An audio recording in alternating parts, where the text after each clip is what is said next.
Araw ng Biyernes, taong 1990. Maaga akong nagising dahil sa ingay ng mga baboy sa likod ng bahay. Mabilis akong bumangon nang maalala kong yun pala ang araw na kailangan namin maghatid ng mga baboy sa isang baryo na tawagin na lamang nating Baryo Santo Cristo. Antok na antok pa ako ng mga oras na yun, pero kailangan kong tulungan ang tatay ko. 5 malalaking baboy kasi ang ihahatid namin. Paglabas ko ng bahay, nakita ko si tatay na nililinisan na ang mga alaga namin. Naroon na rin ang truck na ginagamit namin sa paghatid. Tay, ang aga niyo naman po yatang gumising. Oo, kailangan kasing paliguan at linisan ng mga baboy na i-deliver natin eh. Lalo na't alam mo, malaki ang bayad nila kumpara sa bentahan ng mga buyer dito sa atin. Talaga po? Bakit naman po kaya, tay? Baka naman po manloloko yung nakausap nyo ah. Yung kunwari magpapadeliver tapos hindi naman po pala kukunin. Hindi anak, totoong tao yung kausap ko. Ikaw talaga oo. Kaya aga-aga negatibo agad ang iniisip mo. Malas sa negosyo ang ganyan anak. Sorry po, tay. Hindi lang po kasi ako makapaniwala na may taong bibili na mas mataas pa sa presyo sa palengke. Masyado naman po yatang galante yung customer natin, tay. Ako man anak, nagulat din sa alok niya. Pero sabi kasi nung nakausap ko, ang gusto daw niya ay mga buhay na baboy. Tapos ihahatid mismo sa baryo nila. Nahirapan daw kasi silang maghanap ng seller eh. Kaya nung may nakapagsabi daw sa kanya na nagdi-deliver ako at nagbebenta ng baboy, sinubukan niya akong kausapin. At yun na nga, kinontrata niya na ako. Ah, tay, sino po ba kasi yung kausap nyo? Yung kapitan mismo ng baryo, si Kapitan Marcelo. Mabait daw na tao yun, sabi ng mga nakakakilala sa kanya. Saka, totoo daw na galante. Kung ganun, ayos naman po pala, tay. Walang problema. Maayos talaga. Kasi, maayos naman siya kausap eh. Noong una nga parang ayaw kong tanggapin kasi malayo pero doble agad yung presyo. Kaya yun, tinanggap ko na. Aba sayang din yun, di ba? Ngayon pa namang kailangan na kailangan natin ng pera. Sa bagay, sayang nga naman po yun. Pero tay, ano po bang meron sa kanila? Bakit kailangan po nila ng madaming baboy? Sabi may gaganapin daw na pesta. Talaga tay? May piyesta? Wow! Anong wow anak? Alam mo, huwag kang masyadong excited ah. Dadalhin lang natin yung mga baboy doon, tapos uuwi na rin kagad tayo. Ay, ano ba yan? Akala ko pa naman makakapamasyal ako doon. Loko ka talagang bata ka. Pasyal na naman ang nasa isip mo. Basta sumama ka lang, para may kasama ako. Saka kailangan nating pagbutihan ng pagtitinda. Para sa susunod, sa atin na sila kukuha. Sa bagay, pero hayaan niyo po. Maaasahan niyo po ako dyan, tay. Wala pong problema sa akin. Tutulungan po kita mambola. Magaling yata ako sa ganun. Talaga lang ha. Sa bagay, kanino ka pa ba magmamana? Di sa akin. Napangiti ako sa sinabi ng tatay ko. Sandaling gumaan ang pakiramdam ko habang nagbibiro siya. Pero agad ding nawala ang ngiting yun nang bigla kong maalala ang tungkol sa mga fiesta. Ang huling punta o pasyal kasi namin sa piyestahan ay noong buhay pa ang nanay ko. Tay, naaalala niyo po ba yung huling piyesta na pinuntahan po natin kasama si nanay? Aba syempre naman. Makakalimutan ko ba naman yun anak? Pati nga yung adobo ng nanay mo na niluto niya nun. Hindi ko pa rin makalimutan ang lasa eh. Pinakamasarap kasi yung luto niya. Tama po kayo. Masarap po talaga yung adobo niya. Kailan po kaya ulit tayo makakatikim ng ganung kasarap na adobo, no? Ay nako, yan ang hindi ko alam anak.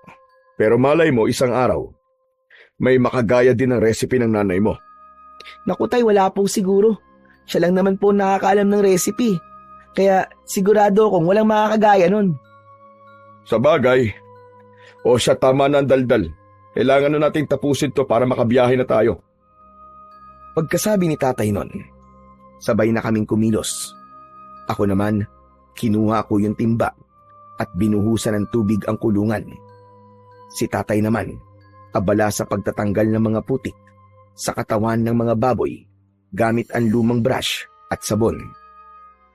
Habang sinasabon niya ang isa sa mga alaga, napansin kong napapangiti siya paminsan-minsan. Marahan niyang hinahaplos ang ulo ng baboy at kinakausap. O ayan, ayos! Malilinis na kayo. Dapat maganda kayong tignan pagdating natin doon, ha? Tahimik lang akong nakamasid sa kanya.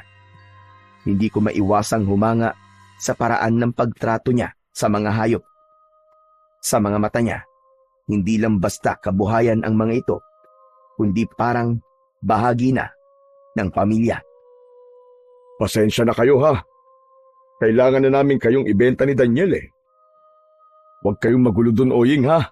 Magpapakabait kayo, ha? Natawa ako. Si tatay, talagang binibigyan niya ng pangalan yung mga baboy namin para daw hindi nakakabagot alagaan. Si Oying, ang pinakapaborito niya kasi mabait daw. Nang matapos naming paliguan ng mga baboy, pinagtulungan na naming dalawa na dalhin ng mga ito sa truck. Nang maisakay na namin ng mga ito, napansin kong napabuntong hininga si tatay. Sumandal siya sandali sa truck. Ay nako, abibigat nyo. Dito palang pinagpapawisan na ako, eh. Pero ayos lang. Malaki-laking pera naman ang kapalit kapag naibenta na kayo. Napakamot siya sa ulo, sabay buntong hininga. Tay, pag nakuha niyo na po yung bayad, ano pong gagawin niyo sa pera? Aba syempre, pambayad muna sa utang natin kay Aling Deli. Tapos, pamumuhunan ulit para sa mga susunod nating baboy. Bibili rin tayo ng bagong damit, saka masarap na pagkain. At kung may matitira pa, idadagdag ko sa ipon natin para sa pag-aaral mo. Wala na naman po matitira para sa inyo, Tay. Lahat na lang po napupunta po sa akin at sa pag-aaral ko. Naku, ayos lang yun, anak. Mas importante na makapag-aral ka. Hindi habang buhay na nandito lang tayo sa babuyan. Gusto kong makita kang magtapos. Para kahit papano, may marating kang mas maganda kaysa sa ganitong klase ng buhay. Napayuko ako at napangiti. Hindi man madalas na magpakita ng lambing si tatay. Ramdam ko sa bawat salita niya ang pagmamahal at grabing sakripisyo niya para sa akin. Pero maya-maya pa ay may bigla akong naalala. Tay, akala ko po ba bibili po kayo ng bago nating TV, yung colored po. Ay, oo nga pala, no? O sige, dahil may extra tayong kita ngayon, baka mabili na rin natin yon. Pwede na nating mapanood ng malinaw yung mga palabas sa gabi. Pero kung gusto mo, wag na muna yung bagong damit, ha? Para may dagdag budget tayo. Ayos lang po, Tay. Mas gusto ko nga po yun, eh. Para kapag may balita, hindi na po tayo nakikinig lang sa radyo. Tsaka, gusto ko pong mapanood ulit si Dolphy. O sige, akong bahala doon. O sige na anak, maghanda ka na. Punuin mo yung jug ng tubig at baka maubusan tayo sa daan. Ako naman itatali ko na tong kulungan sa truck para masigurong hindi makakalabas ang mga baboy. Baka mamaya makatakas pa. Pera na, naging bato pa. Sige po, Tay. Tumakbo ako, papasok sa bahay. Kinuha ko ang jug at pinunuyon ng malamig na tubig. Dinala ko na rin yung mga baon naming tinapay at kape sa garapon. Paglabas ko, nakita ko si tatay na inaayos na ang mga tali ng baboy at tiniyak na matibay ito. Lumapit ako sa kanya at inabutan ko siya ng tinapay. Tay, baka gutom na po kayo. Kain muna tayo bago bumiyahe. Mamaya na lang sa daan, anak. Sayang oras, baka abutan pa tayo ng tanghali sa kalsada. Mas gusto kong makarating kagad tayo bago magtanghalian. Tumango ako. Muling itinago ko ang mga tinapay. Naglakad na si tatay at umakyat sa itaas ng truck. Agad na din akong sumunod.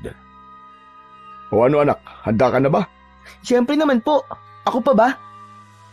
Inistart na ng tatay ko ang makina ng truck. Umugong ito at dahan-dahan kaming lumabas ng bakuran. Bigla ako napatingin sa bahay namin. Ewan ko ba, pero may kakaibang bigat akong naramdaman sa dibdib. Parang may naririnig ako sa isip ko na nagsasabing bumalik kami at wag nang tumuloy. Parang gusto kong bumaba bigla at tumakbo pabalik ng bahay. Hindi ko alam kung bakit, pero yung pakiramdam ko ng mga oras na yun, parang yun na ang huling pagkakataon na makikita ko ang bahay namin. Sasabihin ko sana yun kay tatay, pero naduwag ako. Napatitig ako sa mukha niya. Masaya kasi siya. Halatang excited sa kikitain namin. Paglingon ko muli sa bahay, napansin ko ang isang itim na aso sa harap ng bakuran. Nakatayo lang ito roon, nakatingin sa amin. Kakaiba ang itsura niya. Hindi ito mukhang karaniwang aso lang. Mas malaki at ang balahibo nito itim na itim. Mas mukha siyang asong lobo nang titigan kong mabuti. Tay, tinan niyo may aso po sa bahay oh. Biglang tumigil ang truck. Napatingin si tatay sa direksyong sinabi ko. Ha? Anong aso? Nasaan? Ayun po oh. Wala naman akong nakikita, Daniela. Ano bang aso yung sinasabi mo? Wala naman tayong alagang aso, di ba? Opo, wala nga po. Kaya nga po nagtataka ako kung bakit may aso eh. Ayun po oh, nakatitig po siya sa atin. Naglalaway po ang bibig niya tapos, ayun oh, ang pula-pula po ng mga mata niya. Parang... Hindi ko na naituloy ang sasabihin ko sa tatay ko. Bigla kasing umalulong yung aso. Malakas, mahaba, parang may gustong sabihin. Agad na tumayo ang balahibo ko sa batok. Sandali nga. Mukhang namamalikmata ka o namamaligno, anak ka. Teka. May ibibigay ako sa'yo. Sandali lang. May kinuha siya mula sa ilalim ng t-shirt niya. Inilabas niya mula doon ng isang kwintas na may palamuting gintong medalyon na may ukit ng araw sa gitna. Luma na ito. Medyo nangingitim na ang kwintas. Ano po yan, tay? Agimat to, anak. Minana ko pa sa lolo ko. Sabi niya, mabisang panlaban daw sa mga masasamang nilalang. Wow, talaga po? Paano po ginagamit yan?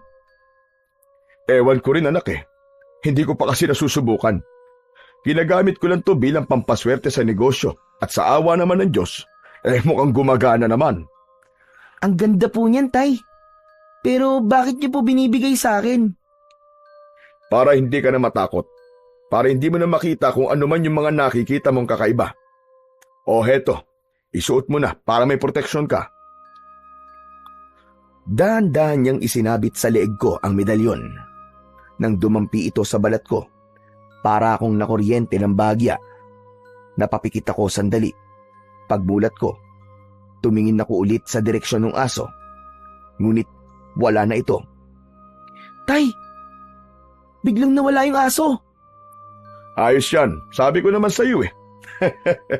O siya, tara na at makaabutin pa tayo ng tanghali. Umusad muli ang truck. Habang tumatakbo kami sa kalsada, hindi ko maiwasang lumingon-lingon sa paligid. Pagtingin ko sa side mirror, parang may mabilis na aninong dumaan at sumampa sa likod ng truck. Mabilis lang, pero sigurado kong may nakita ako. Agad akong napalingon sa likuran.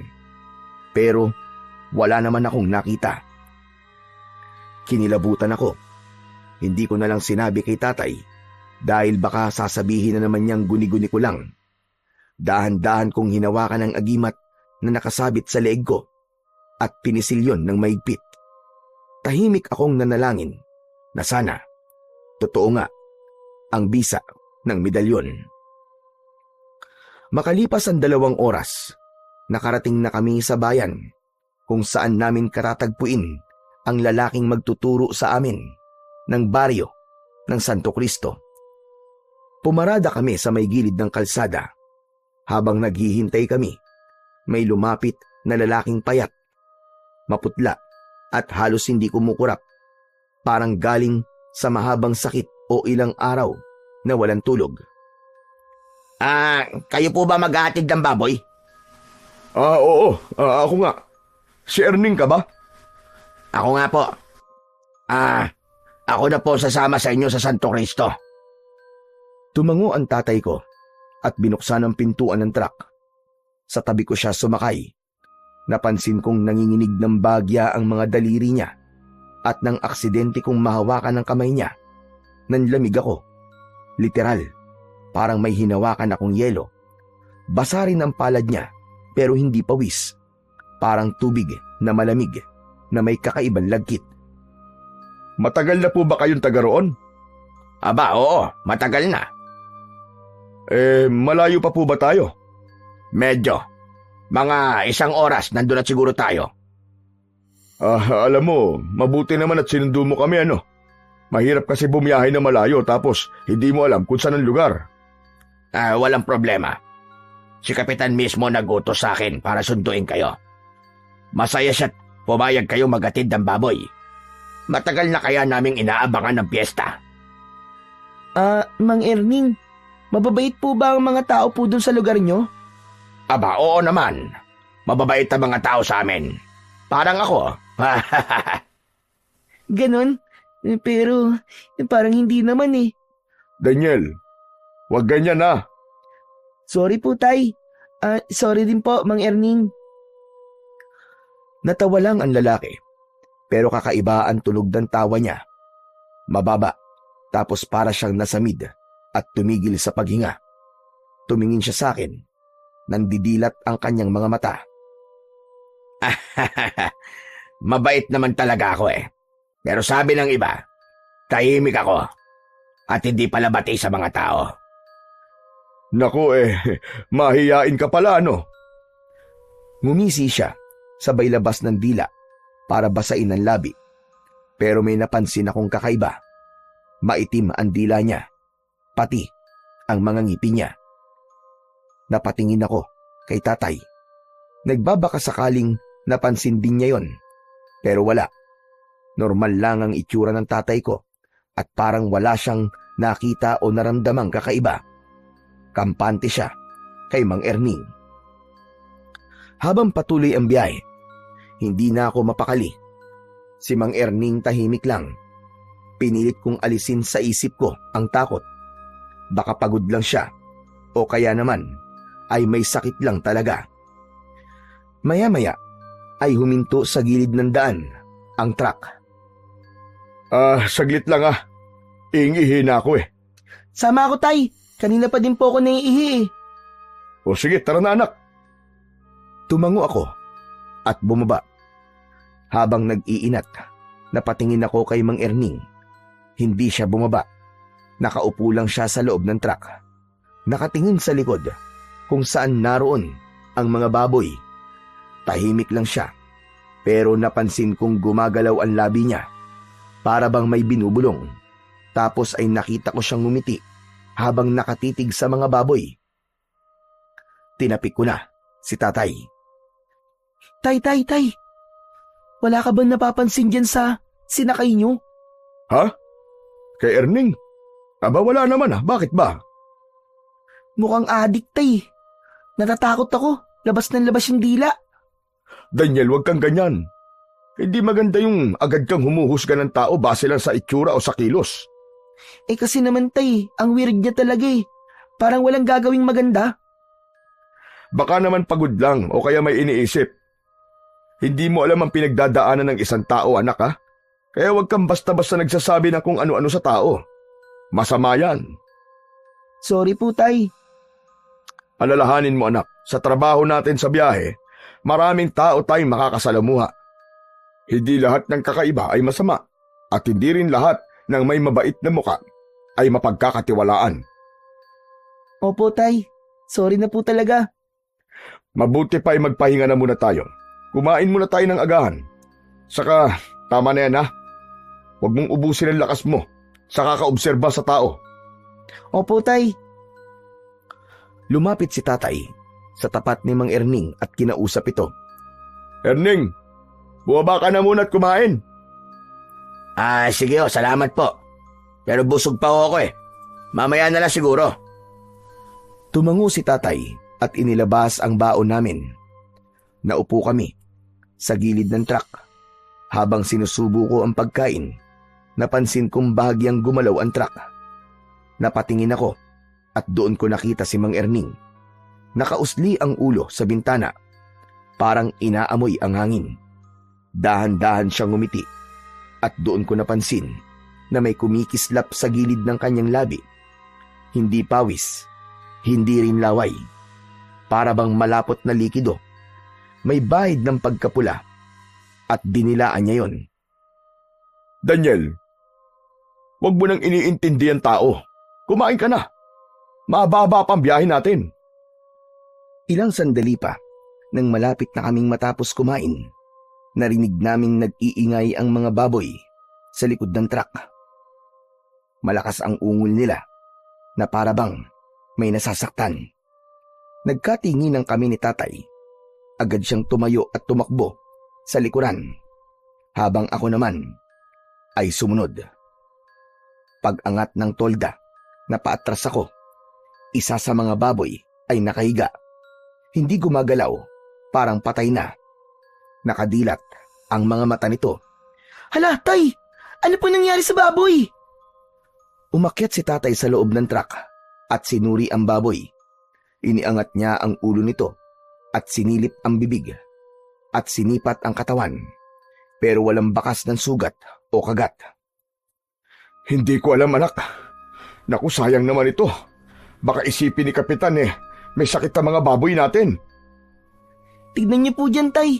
Baka may ahas po kung anong hayop na pwedeng kumagat kaya po namatay yung baboy. Pero anak, walang hayop dito. Baka na-stress siguro sa haba ng biyahe natin. Naku, paano kaya ito?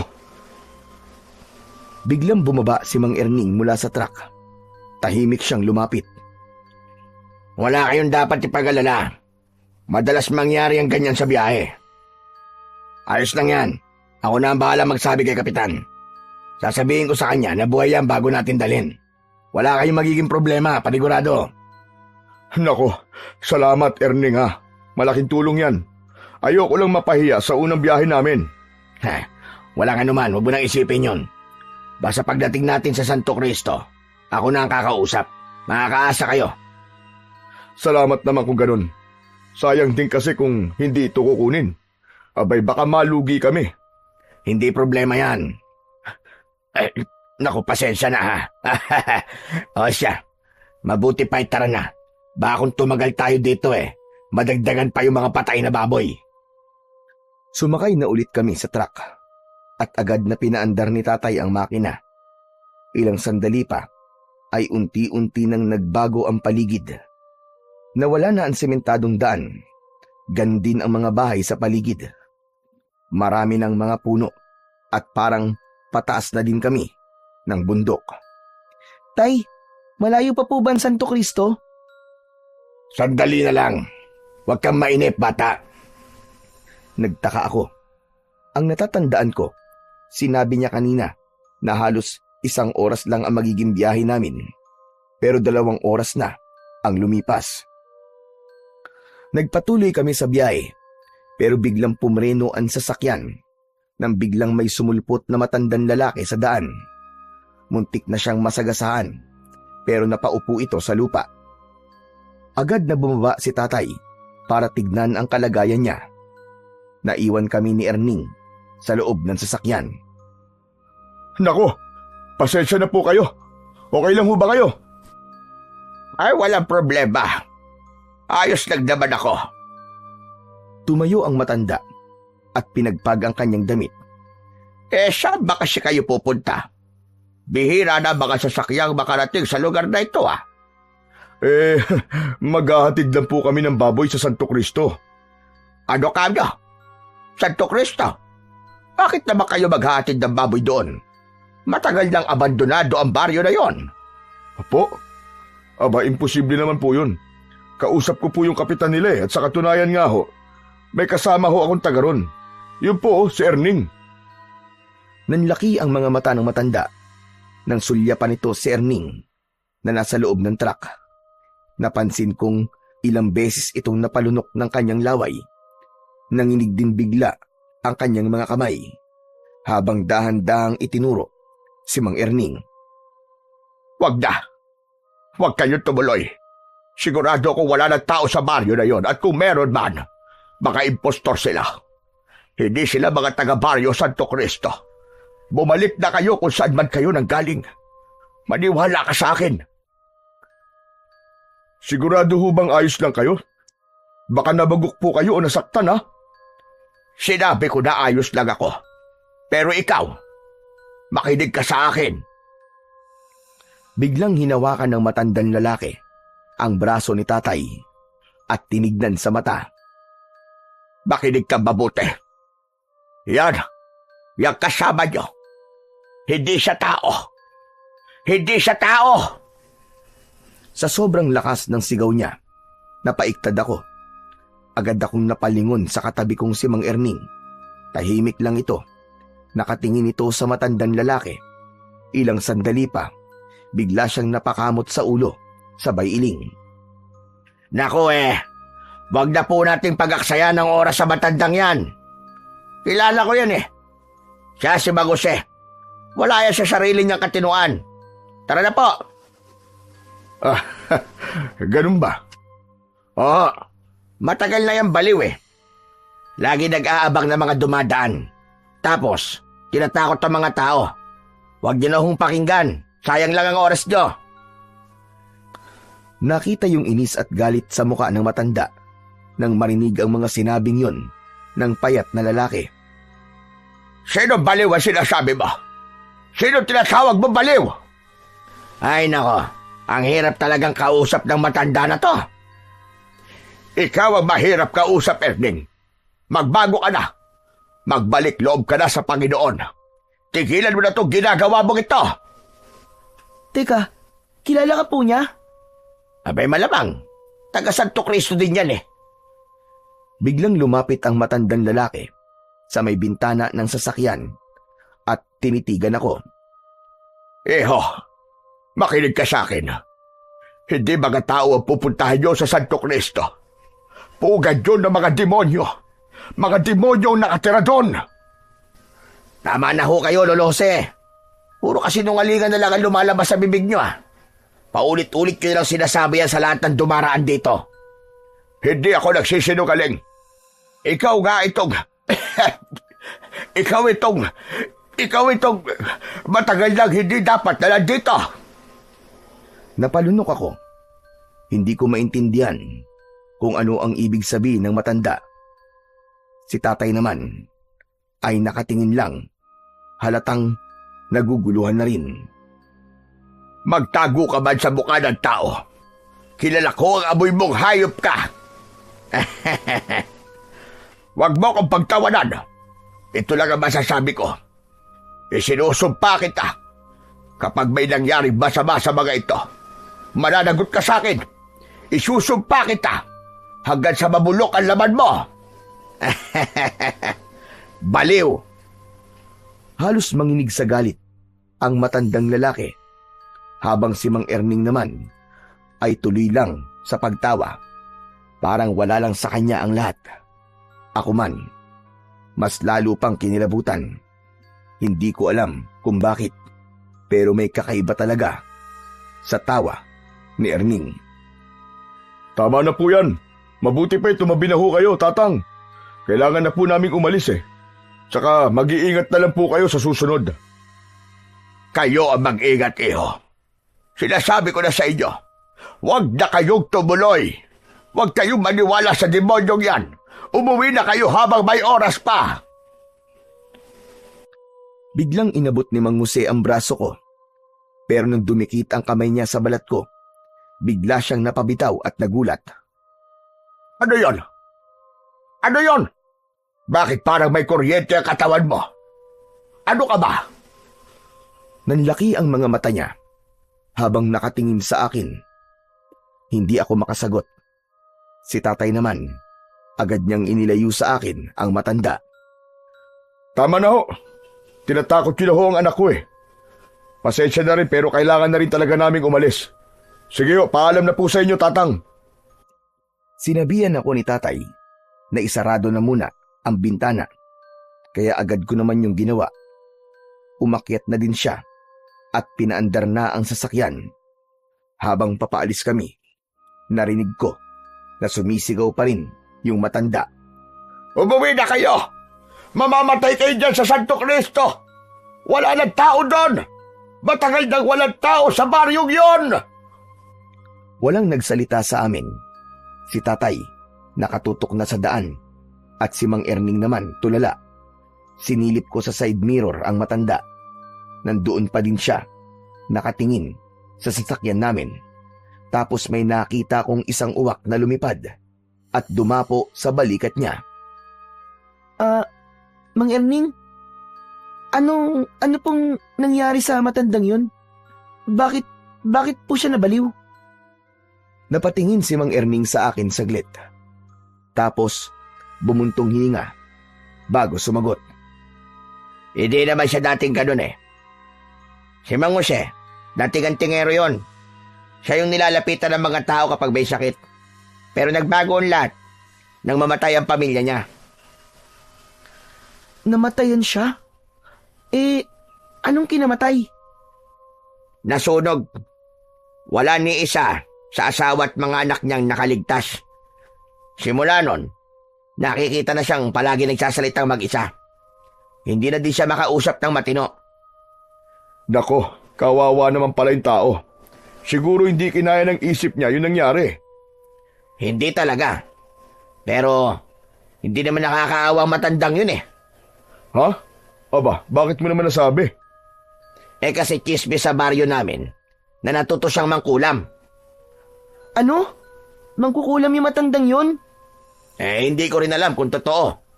Sabi-sabi lang naman kasi yun sa amin. Kasi may mga nagsasabi na mula nang masunog ang bahay niya, tumuloy siya sa isang maliit at lumang kubo sa may likod na sementeryo. Ano naman pong kinalaman nun sa pagbabago po niya? Porke po ba tumira po siya sa sementeryo, mangkukulam na po kagad? Hindi ganon. Ang sabi nila, yung matandang yon, naghangad ng labis na kapangyarihan. Makalipas ang ilang buwan na inilibing ang asawa niya, hinukay daw niya ito at kinuha ang isang parte ng tuhod ng asawa. Ano? Kinuha ang tuhod? Ang tinutukoy mo ba yung mutya ng tuway-tuway? Yon, nakuha mo. Yun nga ang tawag sa agimat na yon. Tuway-tuway? Isang agimat na galing sa patay na tao? Grabe naman yun.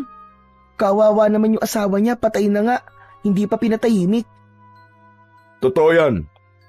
Hindi talaga matatahimik ang kaluluwa ng isang patay dahil kakapit ito sa katawan ng taong may hawak nito. Kapag merong ang ganun, ang kaluluwa ng patay ay maaari mong alipinin. Pwede mo siyang utusan, pwede kang humiling, at kung ano-ano pa. Grabe, nakakatakot naman po yun, Tay. Talagang nakakatakot, anak. Ngayon ay naniniwala na ako sa iyo, Erning. Kasi ang mutya ng tuway-tuway ay madalas ginagamit ng mga nananampalataya sa mga demonyo. Yung bang mga kampo ng kadiliman. Kaya siguro nabaliw. Kaya siya naging mangkukulam. Tama ka. Kaya nga siya naging baliw dahil doon. Kaya wag na natin pag-aksayan ng oras yung matandang yon. Malapit na pala tayo. Pagkasabi nito, ay napatingin ako sa labas. Unti-unti nang nagiging makitid ang daan. Sa kaliwa ay bangin at sa kanan naman ay mga matataas na puno. Wow! Ang ganda naman po dito sa lugar nyo. Aba, maganda talaga dito. O siya, iliko nyo na po dyan sa kaliwa. Dahan-dahang nagminor si tatay at iniliko ang sasakyan. Maya-maya pa ay nakita ko na ang mga banderitas na nakasabit sa mga puno. Nakita ko na rin ang karatulang may nakasulat na Santo Cristo. Pagpasok namin sa looban, napansin kong tahimik ang buong lugar. Wala halos tao sa labas. Ang ilang mga bahay na nadaanan namin ay luma at sira na, pero malinis at walang masyadong kalat sa mga bakuran. Tumingin ako sa kanan at nakita ko ang isang matandang babae na nakaupo sa bangko sa tapat ng isang bahay. Hindi siya gumagalaw, parang nakatitig lang sa amin habang dumadaan. Nang magtagpo ang aming mga mata, mabilis akong umiwas ng tingin. Pagkaraan ng ilang sandali, nagsalita si Mang Erning. Oh, ayan na. Ayan na yung bahay ni Kapitan. Hinto mo sa tabi. Pumarada ka na lang dyan. Agad na itinabi ni tatay ang sasakyan. Pagkahinto, bumaba siya kagad. Sumunod ako, pati na si Mang Erning. Napansin kong may ilang lalaki sa harap ng bahay, nakaupo sa mahabang bangko habang nagkwekwentuhan. Pagkakita nila sa amin, agad silang tumayo at ngumiti. Isa sa kanila ang nangunang sumalubong sa amin. Nako, maraming salamat naman at narito na kayo.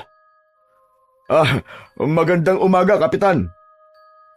Ano, kumusta naging biyahe ninyo? Ayos lang naman po. Pero malayo po pala ito sa inyo, no? Konti lang naman, pero hayaan mo. Dadagdagan ko ang bayad sa pag-deliver mo. Naku, wag na ho. Ayos lang, Kap. Hindi naman ako nagpapadagdag eh. Sobra-sobra na po yung ibabayad nyo sa mga baboy namin. Ayos lang yun. Walang problema sa akin. Nagkamay sila. Kita ko sa mukha ng kapitan na natuwa siya sa muling pagkikita nila ng tatay ko. Tama-tama lang ang dating nyo. Mamayang gabi, may ihahanda na ang mga yan para sa bispiras ng pista. Ano? Para sa bispiras lang? Akala ko kasi ihahanda nyo yan sa mismong araw ng pista. Naku, hindi. Para lang yan sa bispiras. Sa mismong pista, iba ang ihahanda namin. Mas masarap, mas espesyal. Nakakatuwa naman pala dito sa inyo, ano? Dinaig pa ang baryo namin sa paghahanda. Mukhang malaking selebrasyon to, ah. Alam mo kasi, ang pista ang pinakahihintay na okasyon ng mga taga rito. Lahat ng tao dito, sama-sama kami naghahanda at sama-sama ding nagdiriwang dito sa bahay ko. Aba, ayos po pala samahan nyo dito.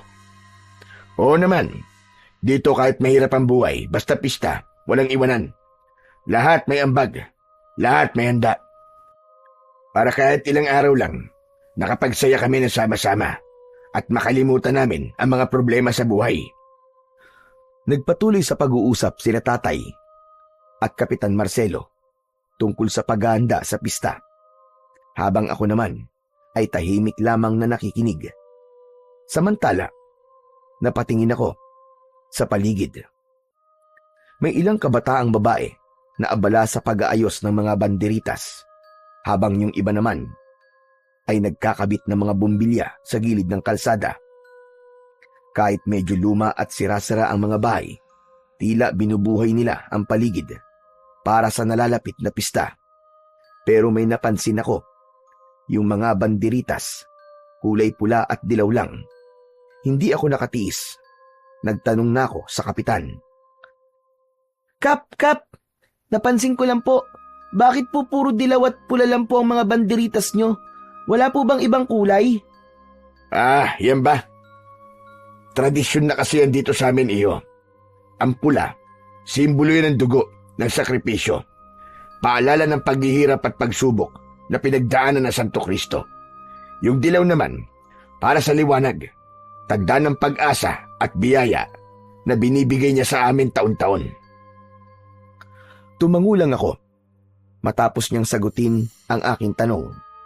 Samantala, ay ibinaling na ng kapitan ang kanyang pansin sa mga kasama niyang lalaki.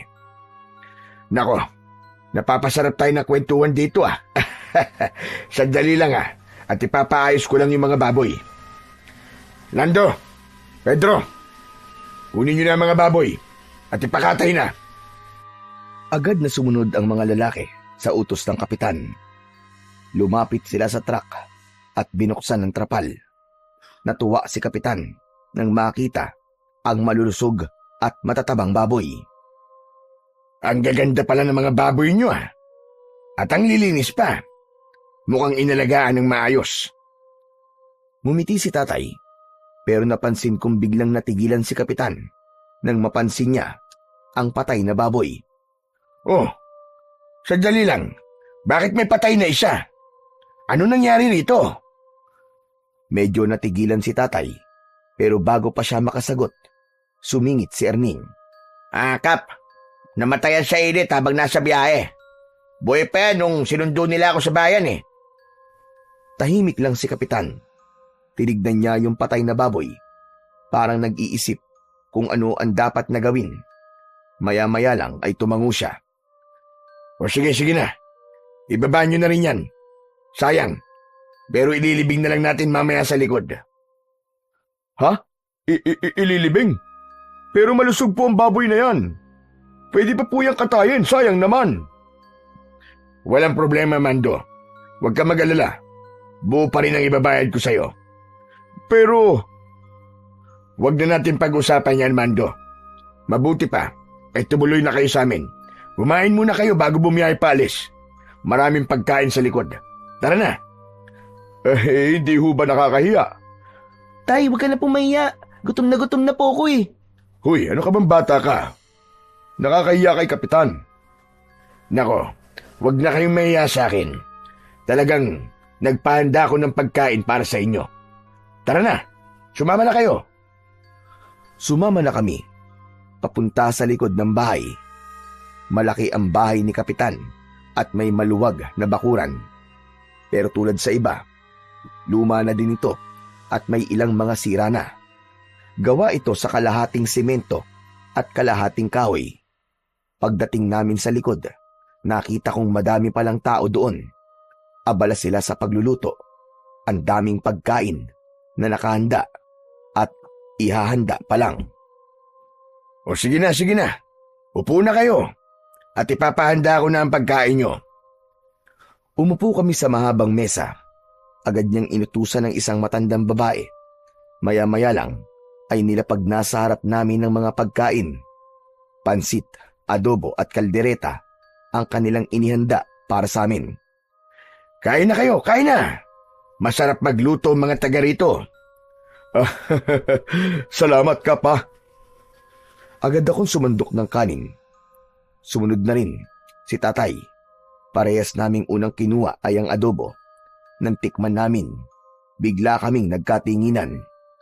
Tay, ang sarap po nito.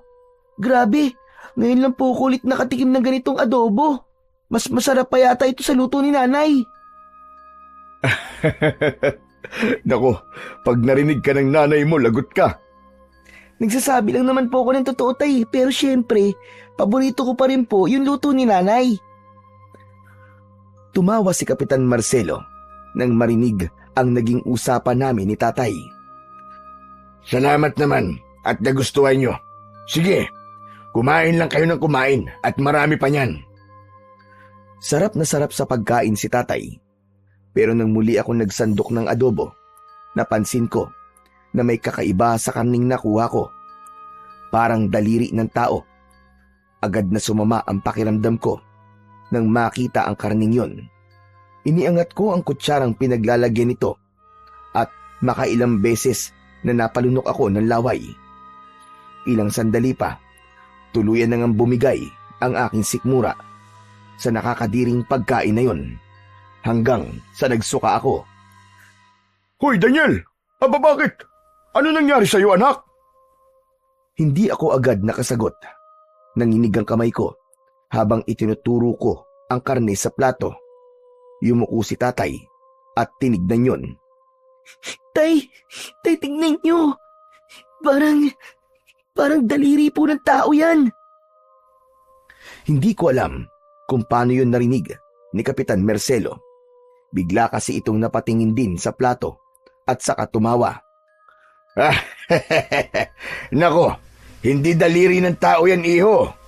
Buntot lang yan ng baboy. Minsan kasi, kapag nag-aadobo kami, isinasama namin yung buntot. Natakot ka ba? Pasensya ka na, iho. Pero Kap, hindi naman po yan buntot eh. Saglit na natahimik ang lalaki. Kita sa mukha niya ang pagkagulat, pero agad din niyang pinilit na ngumiti Kinuha niya ang piraso ng karne at iniabot sa tagaluto. Oh, tignan mo nga to. Di ba sabi ko sa inyo, kapag para sa bisita, huwag nang isama ang buntot. Tignan nyo, natakot tuloy yung bata. Ayoko na mauulit ito Napayuko ang tagaluto. Halatang kabado. Paulit-ulit itong humingi ng dispensa, kina kapitan at pati na rin sa amin ni tatay. Hindi ko alam, pero hindi ako kumbinsido sa sinabi ng lalaki. Alam kong hindi yung karne ng baboy at nagtataka naman ako kay tatay kung bakit parang hindi niya nakikita ang mga bagay na nakikita ko. Parang wala lang sa kanya ang lahat. Sarap na sarap pa rin ito sa pagkain. Samantala, lumayo na si Kapitan Marcelo at nilapitan ang mga kasama niyang abala sa paghahanda. Hinarap ko si tatay sa pagkakataong yun. Tay, tama na po yan, tay. Halika na po. Umuwi na po tayo. Anak, sandali lang. Hindi pa ako tapos kumain eh. Relax ka lang dyan. Mabuti pa tikman mo itong kaldereta. Masarap din ito. Ayoko na pong kumain, tay. Mamaya na lang po sa bahay. Ikaw ang bahala. Tumahimik ako sandali. Nagmasid ako sa paligid. Nakita ko ang mga nagluluto. Titig na titig sa akin. Lahat sila sinusundan ako ng tingin. Natakot ako lalo at nakita kong tila walang emosyon ang kanilang mga muka. Napansin ni tatay ang pananahimik ko.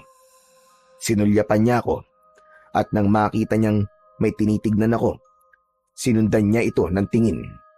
Pagharap sa kanila ni tatay, bigla silang ngumiti. Bigla silang tila naging normal, na para bang mga inosente. Hoy, bakit ganyan ka makatingin sa mga tao? Pambihira ka naman.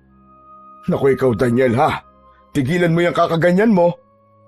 Sorry po, tay.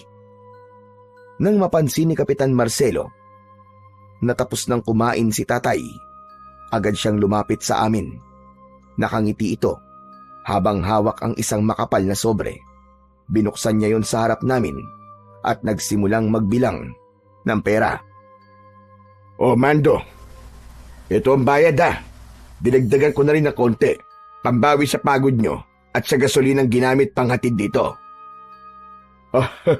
Maraming salamat, Kapitan. Malaking tulong ho sa amin ito ng anak ko. Nako, maliit na bagay lang yan. Saka, pakonsuelo ko yan para sa susunod na kailanganin namin ng baboy. Sa'yo na kami kukuha palagi.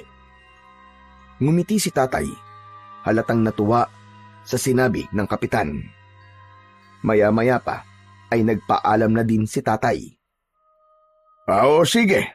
Ingat kayo sa biyahe Sana, makabalik kayo ng ligtas. Paglabas namin, para akong nabunutan ng tinik. Gumaan ang dibdib ko kahit papano. Dahil nasa isip ko, sa wakas, makakauwi na kami ng tatay ko. Sumakay na kami sa truck. Hay, salamat naman. At makakaalis na po tayo dito. Napatingin sa akin si tatay. Pagkatapos, ay bigla siyang napailing. Daniel, yung nangyari kanina, huwag mo nang uulitin yun ha? Hindi maganda yung paeksena mo na yung kanina. Aba, nakakahiya sa kanila, Daniel. Kasi naman po tay, sino po bang hindi matatakot kung makakakita ka po ng parang daliri sa ulam? Buntot lang talaga ng baboy yun, anak. Ikaw, masyado ka napapraning May pinagdadaanan ka ba? Kung ano-ano nasa isip mo Pero tay, iba talaga yung itsura Parang... Tama na, Daniel. Tigilan mo na yan. Tumahimik na ako. Kabisado ko si tatay. Sa tono niyang yon, alam kong galit na siya. Ilang sandali, inilagay na niya ang susi at pinaandar ang truck. Anak ng teteng, oo. Sinumpong na naman itong truck natin. Ha? Bakit po? Ayaw na namang umandar Sinubukan niyang paandarin ulit, ngunit wala pa rin. Umuugong lang ang makina, pero namamatay din. Kinabahan na ako. Lumapit si kapitan. at si Mang Erning. Oh, may problema ba, Mando? Oo, Kap. Ayaw umandar ng truck namin. Nako, parang kanina lang Nung nagpunta tayo dito, di ba ayaw di umandar nung una? Subukan mo ulit. Baka mapaandar mo makina. Tumango si tatay at muling sinubukan paandarin. Umuugong na naman, pero biglang titigil. Ayaw talagang mag-start. Napakamot siya ng ulo. Sabay bumaba para silipin ang makina. Binuksan niya ang takip. Biglang lumabas ang maitim na usok. Anak ng... Ang bihira, oh. Ngayon pa talaga nasira. Nako, mukhang malala ang sakit ng truck mo Kaya nga, Kapitan Meron bang talyer dito? Wala dito sa baryo, Mando. Ang pinakamalapit, nasa bayan pa. Doon mismo sa pinagkitaan nyo ni Erning. Tay, ano pong gagawin natin ngayon? Nako, pasensya na kayo Mukhang hindi ko kayo matutulungan sa bagay niyan. Pero bukas, may luluwas ng bayan. Pwede akong magpasundo ng mekaniko para ayusin itong sasakyan nyo. Bukas pa? Ibig po sabihin Oo, bukas pa kasi ang biyahe papunta ng bayan Naku tay, paano po yan? O sige, ganito na lang. Kung gusto nyo, dumito na muna kayo, maski isang gabi lang. Mahirap nang bumiyahe papuntang bayan ngayon. Walang masasakyan, isa pa. Baka wala din pumayag na mekaniko, kasi tanghali na. Tumingin sa akin si tatay. Kita ko sa mukha niya ang pagkadismaya sa nangyari sa truck. Wala kaming magawa. Wala na tayong choice, anak. Dito na muna tayo magpalipas ng gabi. Tumango ako kahit mabigat ang loob ko. Ayos lang yan. Hindi naman namin kayo pababayaan dito Saka may bakanting kubo ako. Pwede kayo dun magpahinga ng anak mo. Salamat po, Kapitan. O sige na, Erning. Samahan mo muna sila sa kubo.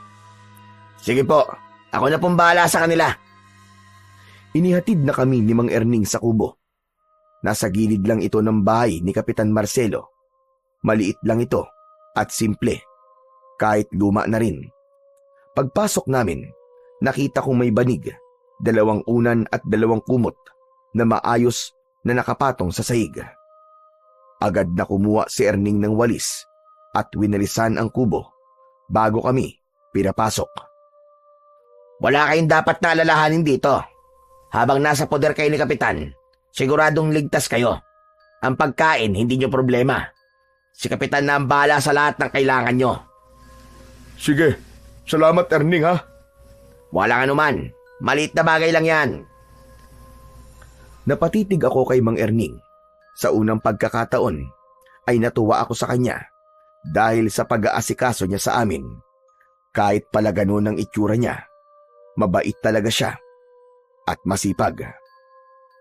Ang maganda pa nito, mapapanood nyo kung paano kami naghahanda para sa pista. Kung gusto nyo, pwede rin kayong dumalo para maranasan nyo mismo. Talaga po? Pwede po ba talaga? Aba, oo naman. Maganda nga yan at mukhang masaya. Pero parang mas gusto ko atang matulog na muna. Nakakapagod ang biyahe. Nako, mabuti pa nga po. O sige magpahinga na muna kayo. Punta lang ako saglit doon para tumulong. O sige Erning, salamat ulit Lumabas na si Erning. Naiwan kami ni tatay sa loob ng kubo.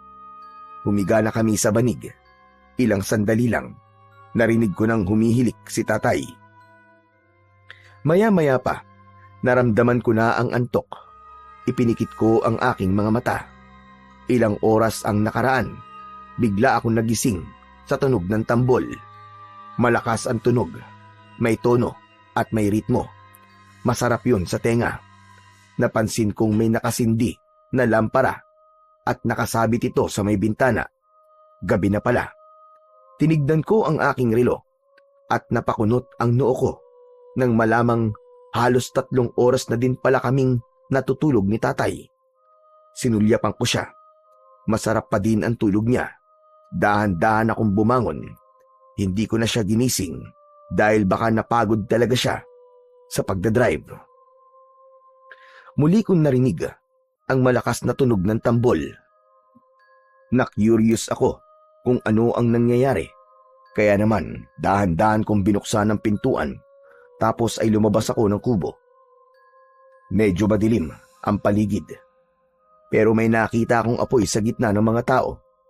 Lumapit ako ron at nakita ko si Mang Erning na nakatayo sa isang tabi.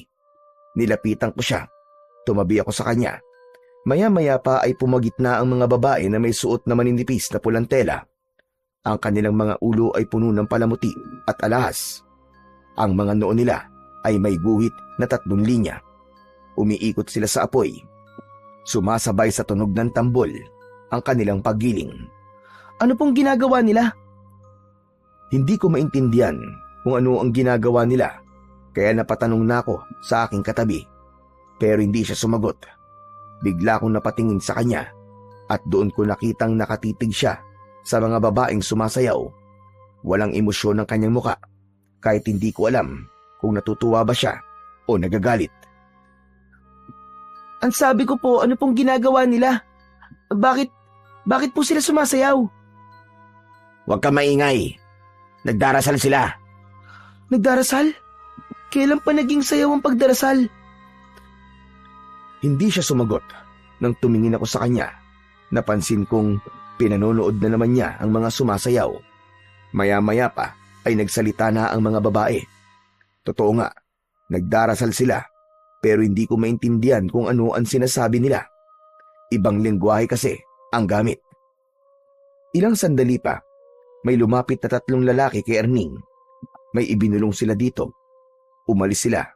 Naiwan ako sa bulwagan. Nanood pa ako ng konti, pero nang nainip ako, nagdesisyon na akong bumalik sa kubo. Naglakad na ako pabalik ng kubo. Samantala, naabutan ko pa si tatay sa loob. Nilapitan ko siya at niyugyog. Tay, gising na po kayo. Umungol lang siya, pero hindi dumilat. Sinubukan kong muli siyang yugyugin ng mas malakas, pero wala pa rin. Kinabahan na ako ng mga sandaling yon. Hindi kasi ganon si tatay. Madali lang siyang gisingin, maski pagod na pagod. Tay, ayos lang po ba kayo? Tay! Biglang may kumatok sa pinto. Agad kong binuksan ang pinto. Umaasang si kapitan ito o kaya naman ay si Mang Erning. Pero ibang taong nasa labas. Sinabi nilang ipinatatawag daw kami ni kapitan para kumain. Sige po, susunod na lang po kami. Tulog pa po kasi si tatay. Maya-maya pa ay nakarinig ako ng mga yabag at tunog na para bang may hinihila sa lupa. Tumigil ako sa aking ginagawa at dahan-dahang lumapit sa may bintana. Sumilip ako mula roon at doon ko nakita ang ilang kalalakian na may kinakaladkad na tao. Doon sila papunta sa kakawyan. Agad akong lumabas ng bahay at sinundan ng mga yon. Malakas kasi ang kutob kong parang kilala ko kung sino ang taong hinihila nila. Maingat ang mga hakbang ko at iniwasan kong gumawa ng kahit na anong ingay. Nagtago din ako sa mga puno para hindi ako makita. Maya-maya pa'y huminto sila. Nakita ko si Mang Erning na duguan at maraming sugat ang katawan. Doon ko lang nakita, nakasama din pala si Kapitan Marcelo. Tama na po. Tama na, hindi ko sinasadya. Tama na po. Hindi sinasadya. Siraulo ka pala eh. Kailan ko inutos sa'yo? Napakialaman mo mga baboy na yon. Alam mo, kanina pa talaga ako nagtitimpi sa yung hayop ka. Hindi lang kita masaktan dahil doon sa 2 na yon. Tama na. Hindi ko na uulitin. Tama na po. Huwag niyo na po akong saktan, Kapitan. Parang awa niyo na. Alam mo ang batas ko, Erning. Kamatayan. Yan ang parusa sa mga lumalabag sa akin. Nauhaw lang naman po ko sa dugo eh. Hindi ko na napigilan eh. Kinilabutan ako sa mga narinig ko, pero hindi masyadong mapagdugtong-dugtong ang ibig sabihin ng pinag-uusapan nila. Pakiramdam ko ay pinarurusahan si Mang Erning dahil sa baboy. Ito kaya yung baboy na hinatid namin, yung namatay? Napatanong ako sa isip ko habang pinagmamasdan sila. Hindi ko maintindihan kung bakit meron akong naririnig na nauuhaw ng dugo. Tapos ay galit na galit pa ang kapitan. Kulang na lang ay patayin nila sa bugbog si Mang Erning. Ilang sandali pa, biglang sinapak ni kapitan ang mukha niya. Halos tumilapon ang katawan ni Mang Erning sa lakas ng suntok. Wala kang galang. Alam mong gagamitin natin ang mga baboy sa ritual. Sagrado ang dugo nila. Hindi mo pwedeng pakialaman ng ganun-ganun na lang. Patawad na po. Hindi ko talaga sinasadya. Tama na, Kapitan. Tama na. Ngunit hindi tumigil ang kapitan at ang mga kasama nito. Binugbog nila si Erning. Malalakas ang naging sigaw ni Erning. Ramdam na ramdam niya ang sakit. Bigla akong natakot. Gusto ko nang tumakbo pabalik sa kubo para gisingin si tatay. Pero hindi ko nagawa. Delikado. Baka mapansin nila ako. Patuloy ako nanonood sa pagpapahirap na yon. Pero ilang sandali pa, biglang nagbago ang anyo niya. Nagkaroon ito ng malalapad na pakpak sa likod niya. Nanlaki ang mga mata ko sa aking nakita. Hindi. Totoo ang sinabi ng matandang lalaki.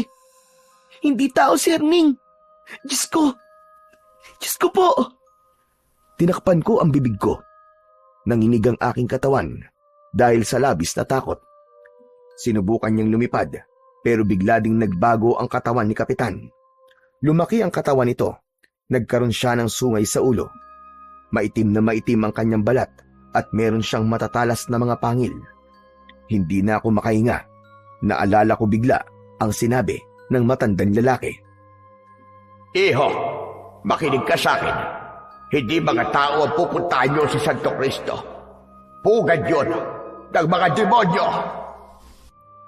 Paulit-ulit kong narinig yun habang nakikita kong unti-unti na rin nagbabago ang anyo ng mga kasama ni kapitan.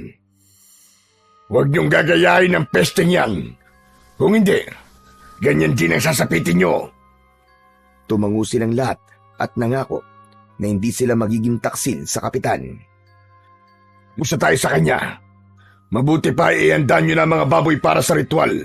Tapos, ay kunin na din ng mga bisita. Dalhin sila sa gitna ng bulwagan. Agad na sumunod ang ibang kasama nila. Tumalikod na at naglakad pauwi. Samantala, isang aswang ang biglang napalingon sa direksyon kung nasaan ako. Parang naramdaman niya ang aking presensya. Mabilis ako nagtago. Pinigilan ko ang paghinga ko. Mabuti na lang at hindi siya lumapit. Nagpatuloy na sila sa paglalakad. Hindi ko alam kung gaano ako katagal na nagtago doon. Pero nang may masmasan ako, bigla kong naalala si tatay. Tumakbo na akong pabalik. Pagpasok ko sa kubo, wala na doon si tatay. Parang bigla akong nanghina dahil sa labis na pag-aalala. Tay, nasan ka? Nasan ka, tay? Lumapit ako sa bintana at pinagmasdan ang paligid sa labas. Pero hindi ko siya nakita.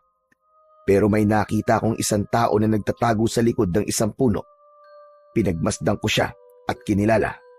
Nagulat ako nang mapagtanto kong si Mang Husion, ang matanda. Nakita niyang tinitignan ko siya. Agad siyang sumenyas sa akin at lumapit. Kaya naman, mabilis akong lumabas ng kubo. Bilisan mo, habang wala pa sila. Kailangan natin makatakas dito. Po, makatakas?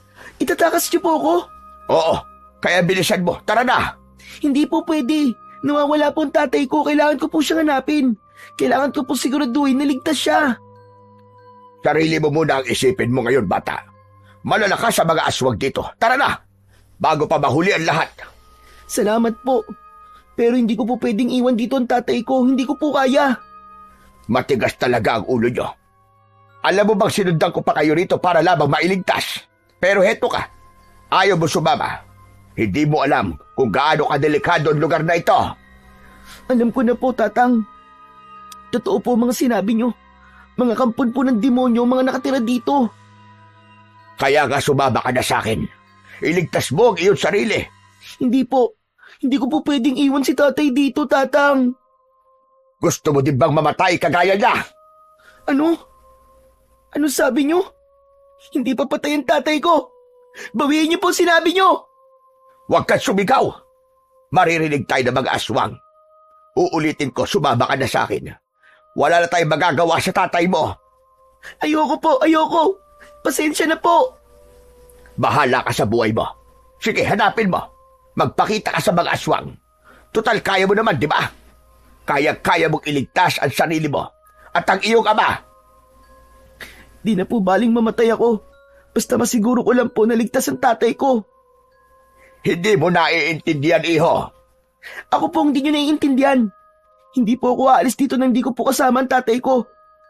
Hanggat may kaya po akong gawin, gagawin ko. Hindi niyo po siguro alam kung ano ang pakiramdam na nag-aalala sa mga mahal sa buhay. Kasi kayo, wala kayong nagawa nun nang masunog ang pamilya nyo. Wala kayong nagawa para iligtas sila.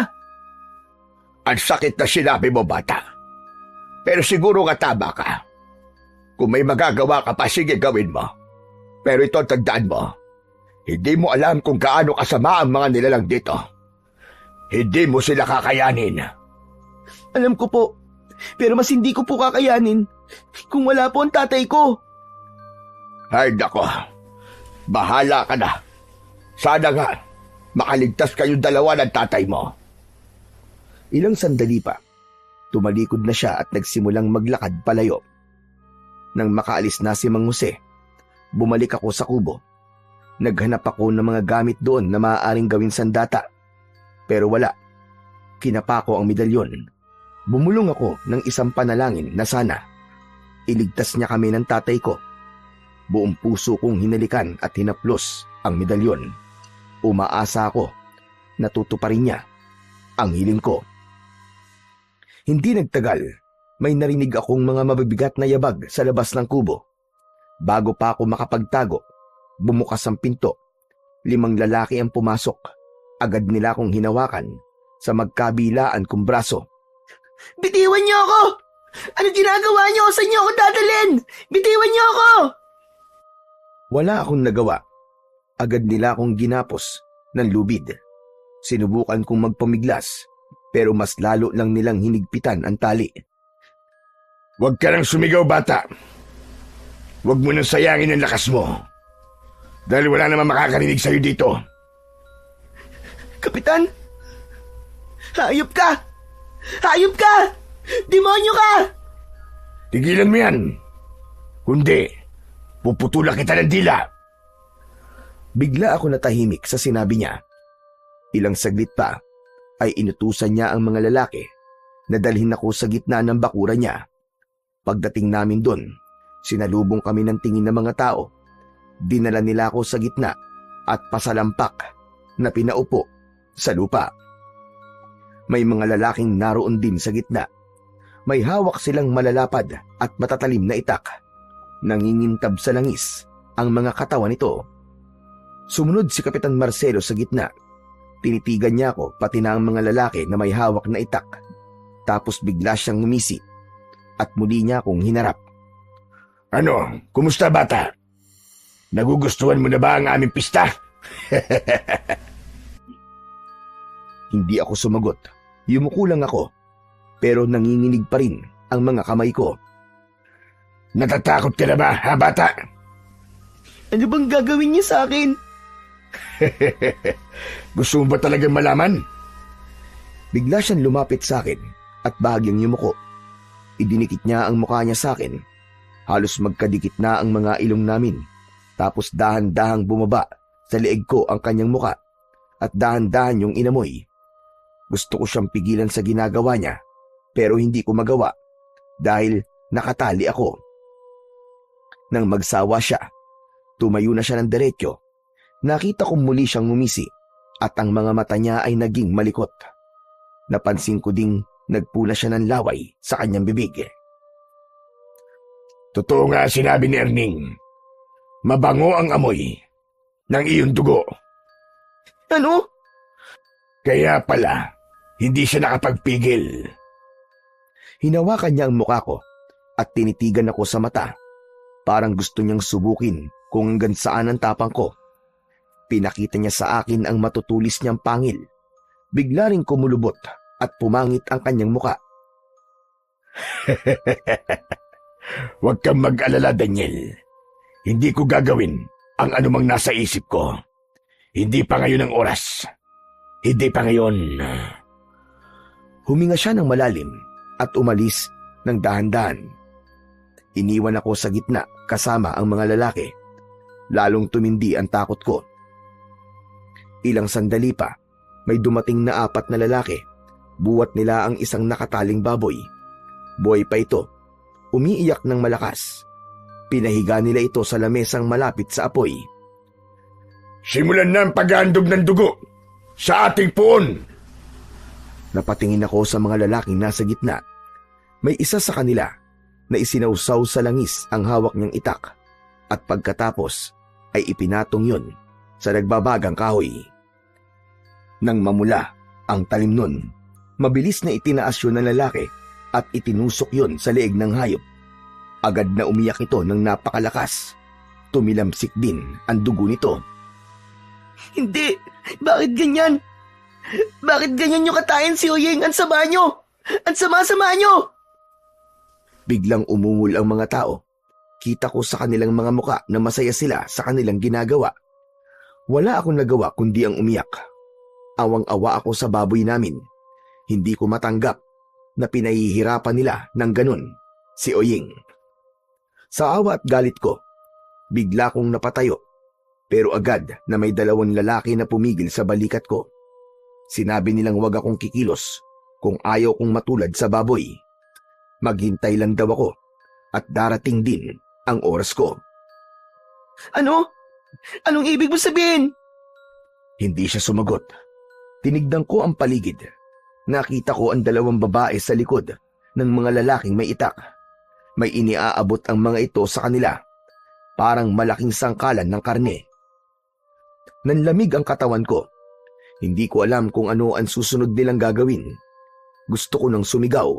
Gusto ko silang murahin. Lahat ng sumpa ay gusto ko nang sabihin sa kanila. Pero hindi ko magawa dahil sa takot akong maputulan ng dila. Malakas ang paghinga ko. Siguro ay naramdaman yun ni Kapitan Marcelo hanggang sa tumingin siya sa akin. Huwag kang kabahan, Daniel. Lahat ng ito ay parte na selebrasyon. Hayaan mo, ilang sandali na lang, magiging bahagi ka na rin ito. Bahagi? Anong ibig mo sabihin? Malalaman mo rin sa tamang oras. Huwag ka na magpaligoy-ligoy pa. Alam ko, napapatayin niyo ako. Matalino kang bata. Pero huwag ka mag-alala. Hindi mo pa naman oras. Pagkatapos sabihin yun ni Kapitan, bumaling ang tingin niya sa mga lalaking nasa gitna. Inutusan niya ang mga itong katayin na ang baboy. Tinadtad na nila si Oyeng. At nang matapos ay isa-isang lumapit ang mga tao. Binigyan sila ng tig-iisang hiwa ng karne. Hindi ko napaghandaan ang mga sumunod na nangyari. Yung mga tao kasi, kitang-kita ko kung paano nila kinain ang sariwang karne. Pinilit kong alisin ang tingin ko sa kanila, pero parang may malakas na puwersang nagtutulak sa akin para panoorin sila. Maya-maya pa, habang nagkakasiyahan sila, nakita kong unti-unting nagbago ang anyo ng lahat.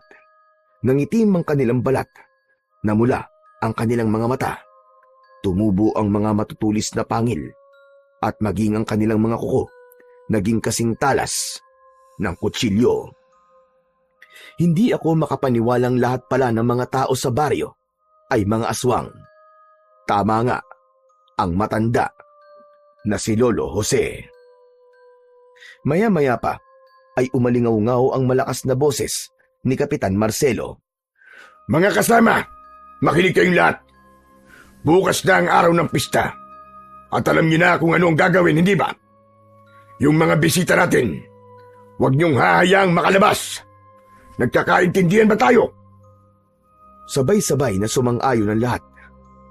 Samantala, Nang matapos ang kanilang pagtitipon, muling lumapit sa akin si Kapitan. Tumitig siya ng matagal, tapos ay ngumiti ng bahagya. Mabuti pa ay magpahinga ka na muna. Mga kasama, ihatid uli ito sa kubo. Agad akong kinaladkad ng dalawang lalaki.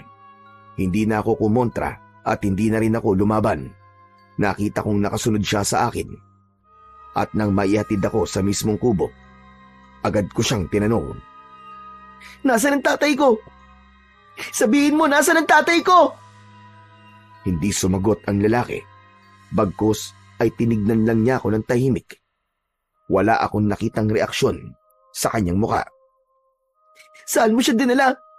Anong ginawa mo sa kanya? Sumagot ka! Sumagot naman kayo! Nasaan ang tatay ko? Huwag ka nang sumigaw, bata. Sayang lang ang boses mo. Walang makakarinig sa'yo rito. Hindi!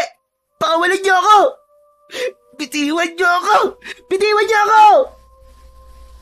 Kinabig ko ang isang lalaking nakahawak sa akin. Nagulat siya at agad na napabitiw. Pakawalan niyo ako! Hanapin ko ang tatay ko! Mga walang iya kayo! Nagsisisigaw ako habang kanilang kinakaladkad. Paulit-ulit kong tinatawag si tatay. Umaasang maririnig niya ako, pero wala. Pagdating namin sa kubo, maras nila akong itinulak paloob. Tumama ang aking tuhod sa matigas na sahig, pero hindi ko ininda ang sakit. Ilang sandali pa, sinarado nila ang pinto. Sinundan yon ng kalansing ng bakal. Doon ko napagtanto na nilagyan nila ng kadena at padlock ang kubo. Agad akong umiyak. Nanginginig din dahil sa takot at pag-aalala sa aking tatay. Ayokong isipin na may masamang nangyari sa kanya. Hindi pa ako handang mawala ng tatay. Pinilit kong ipikit ang aking mga mata. Pero sa tuwing ginagawa ko yun, bumabalik lang sa isip ko ang itsura ni Uying nung sinaksak siya ng nagbabagang itak. Sinubukan kong kalasin ang tali sa mga kamay ko. Ginamit ko ang tuhod at ngipin ko para makawala, pero sobrang higpit. Lalo lang nagdugo ang pulso ko sa kakapilit. Hindi ako pwedeng manatili dito. Hindi ako pwedeng mamatay dito.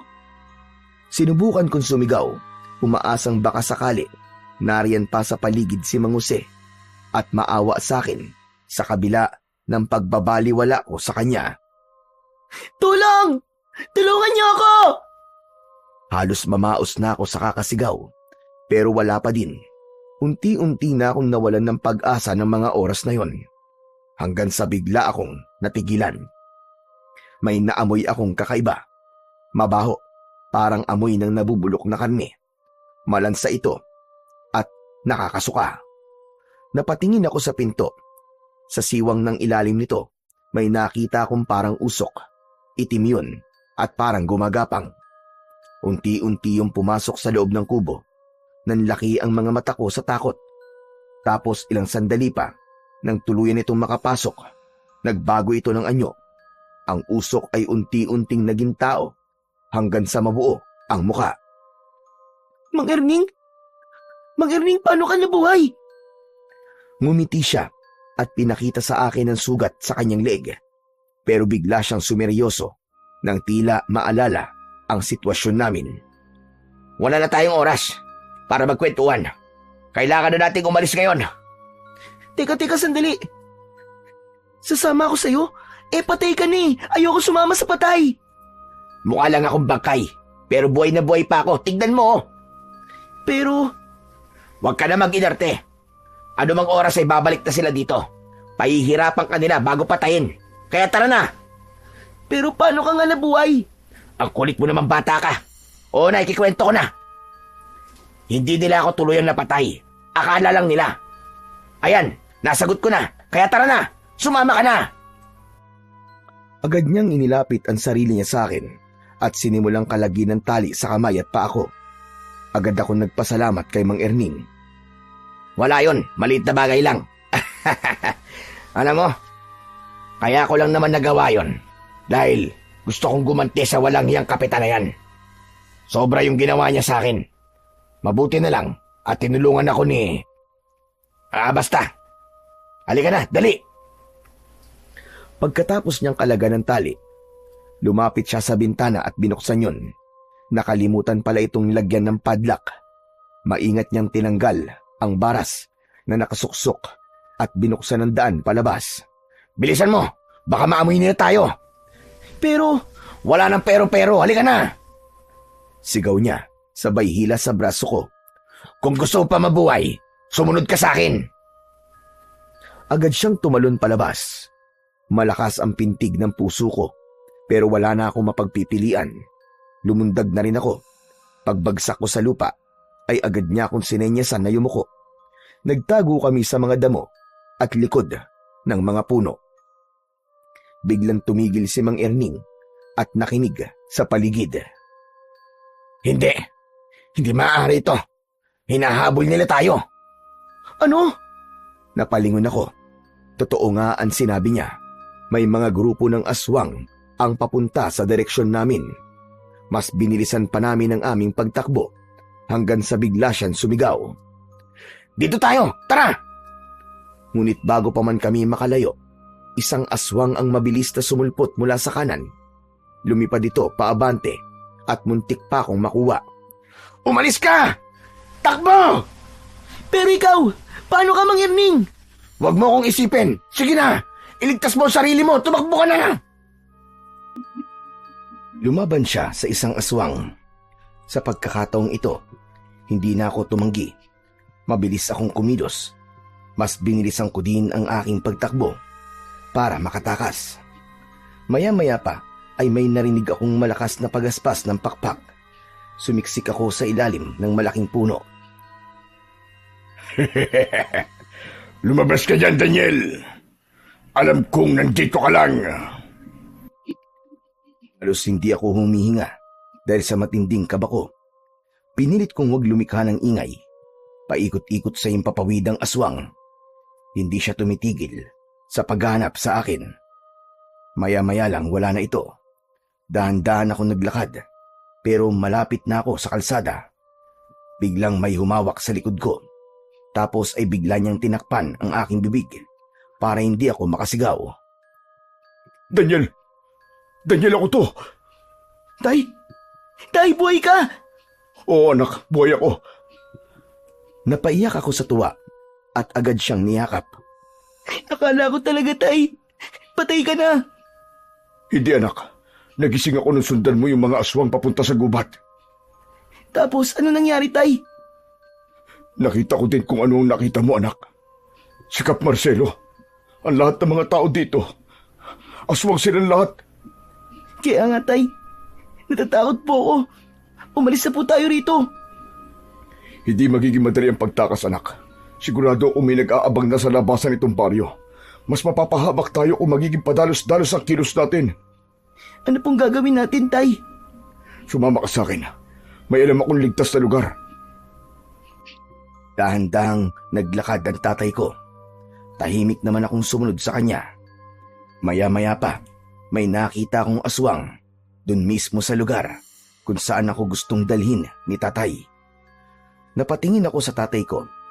Medyo kinabahan ako sa kinikilos niya at naisip ko pang baka naman nagpapanggap lang ito para mahuli ako.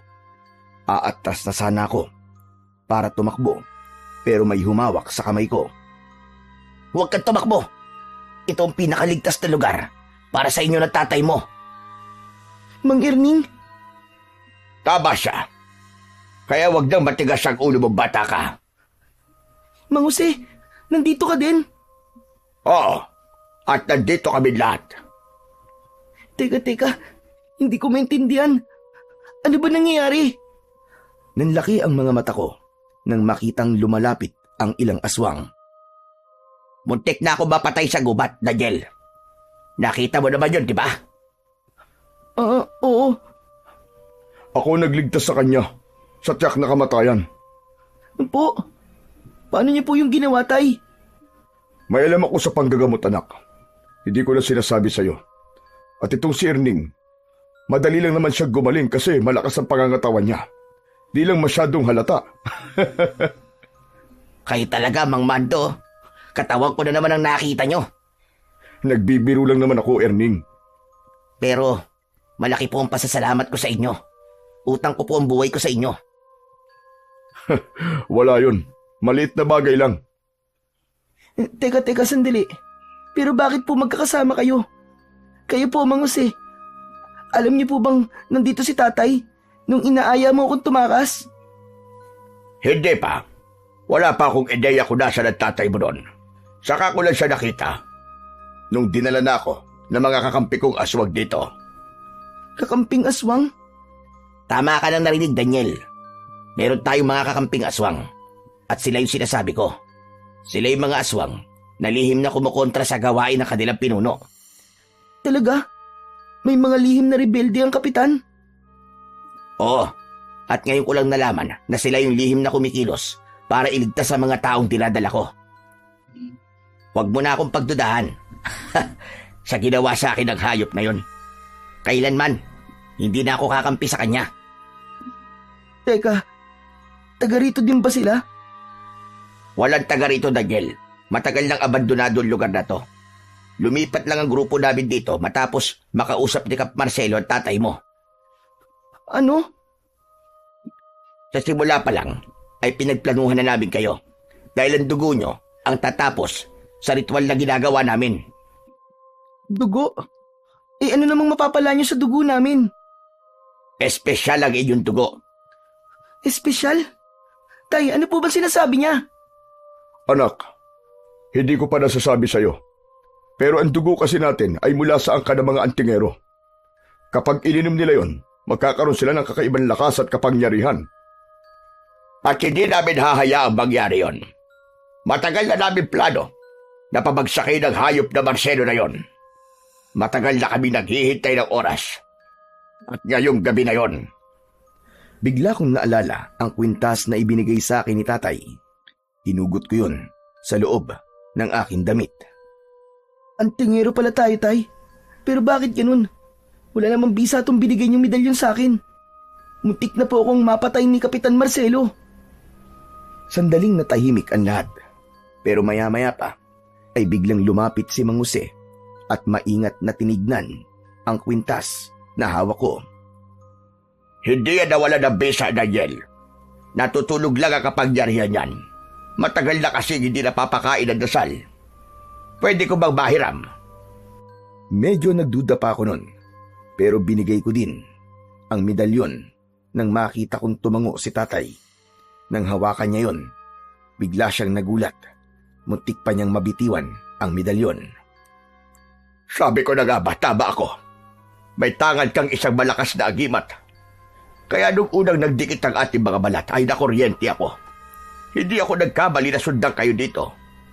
Ikaw ang makakatulog sa amin para tapusin si Kapitan Marcelo. Bigla kaming natigilan nang marinig naming tumawa si tatay. Bigla din siyang tumahimik nang mapansing lahat kami ay nakatingin sa kanya. Pasensya na. Hindi ko lang maiwasan tumawa. Naalala ko kasi nung papunta tayo dito kanina. Napagkamalang ko itong si Mang Jose na isang aswang. Naikwento kasi ni Lolo noon na kapag may tangan kang ganyan at may nadikit sa iyong masamang loob o masamang elemento, masasaktan siya. Hindi naman ako nasaktan. Nagparamdam lang sa akin ang medalyon. Kaya niya ako kinuryente. Pasensya na kayo, Mang Mando at Daniel. Yung palang mga kinikwento ko sa inyo tungkol kay Mang Jose. Lahat yun ay kasinungalingan.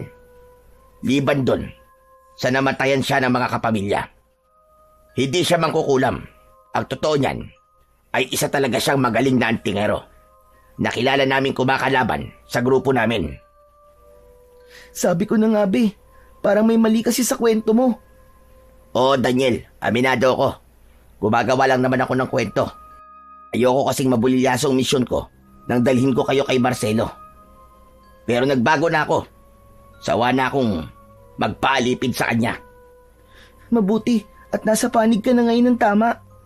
At ang misyon natin ay pabagsakin ng tuluyan si Kapitan Marcelo. Tama yan. Sama-sama natin pababagsakin ang paghahari ng aswang na yon. Pagkasabi nun ay pumikit ang matanda at sinimulan niyang bigkasin ng orasyon. Habang ginagawa niya ito, ay nakita kong biglang lumakas ang hangin. Tapos ay biglang nagliwanag ang medalyon. Wow! Ang ganda! Nagliliwanag na po siya, Mang Jose. Tama ka. O eto, isuot mo na. Pwede mo na yung gamitin bilang sandata laban sa mga aswang na katulad ni Marcelo. Maingat kong kinuha ang kwintas at isinuot ko yun sa aking leg. Paglapat nito sa aking dibdib, ay may naramdaman akong banayad na kuryente na dumaloy sa aking ugat. Ngayong gising na kapag yari ang medalyon, may isa lang sana akong ipapakiusap sa iyo. Ano po yun, Mang Jose? Kung masasama ka sa laban, tandaan mo ito. Tanging mga aswang na may pulang bata lang ang papatayin mo. Sila ang mga kampo ni Marcelo. Pero may kulay asul na bata. Sila ang mga kakampi natin. Sige po, Mang Jose. Tatandaan ko po ang lahat ng yan. Pagkasabi ko nun, ay bigla akong napaigtad nang may maramdaman akong kakaibang init mula sa medalyon. Sinabi ko yon kay Mang Jose. Isang masamang babalayan. Mga kasama, parating na sila. Handa na ba kayo makipaglaban? Oo, Mang Jose. Handa na kami. Kasabay ni Erning ay sumigaw din ng pagsang-ayon ang mga kasama naming aswang.